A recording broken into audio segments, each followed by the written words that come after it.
Assalamualaikum anak-anak, selamat pagi semuanya. Apa kabarnya hari ini? Semoga kalian semua dalam keadaan sehat walafiat ya. Anak-anak, hari ini kita akan belajar tema 6, subtema 3, pembelajaran 1 tentang pengaruh kalor terhadap kehidupan kita.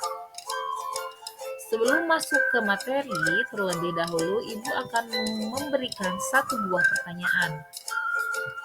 Anak-anak, coba lihat gambar di samping. Mana yang termasuk isolator dan konduktor? Gambar di samping ada gambar kaca, ada gambar sendok, ada gambar katel, dan spatula kayu.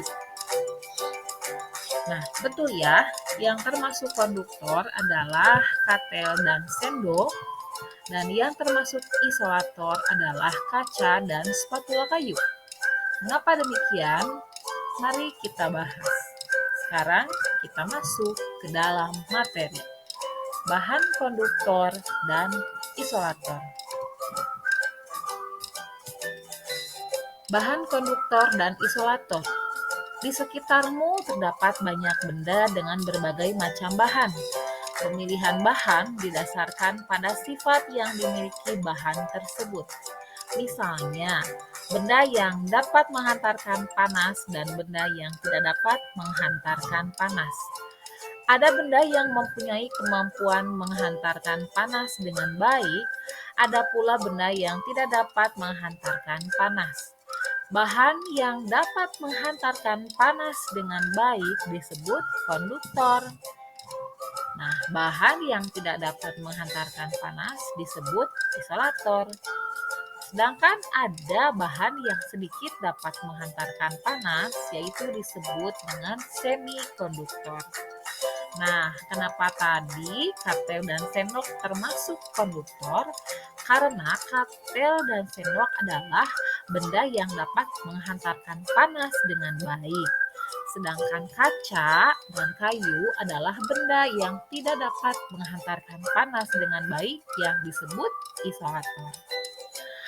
Bahan konduktor yang sering digunakan dalam kehidupan sehari-hari biasanya terbuat dari bahan logam, panci, wajan penggorengan atau katel, dan beberapa peralatan masak di dapur terbuat dari logam. Jenis logam yang paling sering digunakan untuk membuat alat-alat tersebut antara lain besi, aluminium, dan tembaga. Nah, bahan yang tidak dapat menghantarkan panas disebut isolator.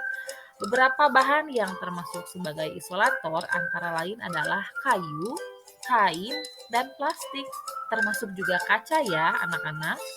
Nah, penggunaan bahan-bahan ini banyak sekali dijumpai di sekitar kita. Lihat contoh gambarnya ya.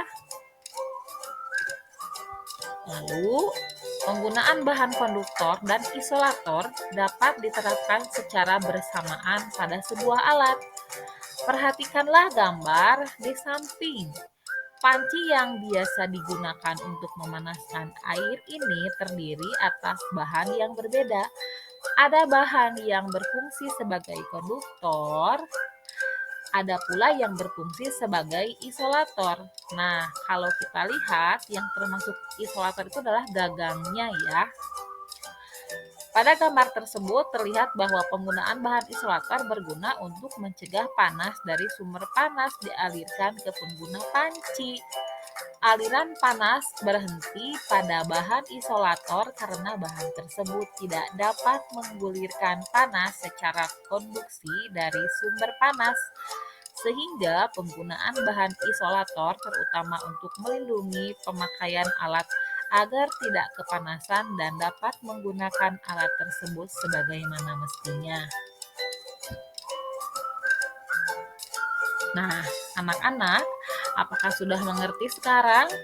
Untuk mendalami pemahaman kalian, Ibu berikan tugas mengenai materi ini di classroom ya. Semangat mengerjakan dan semangat. Good job. Assalamualaikum warahmatullahi wabarakatuh.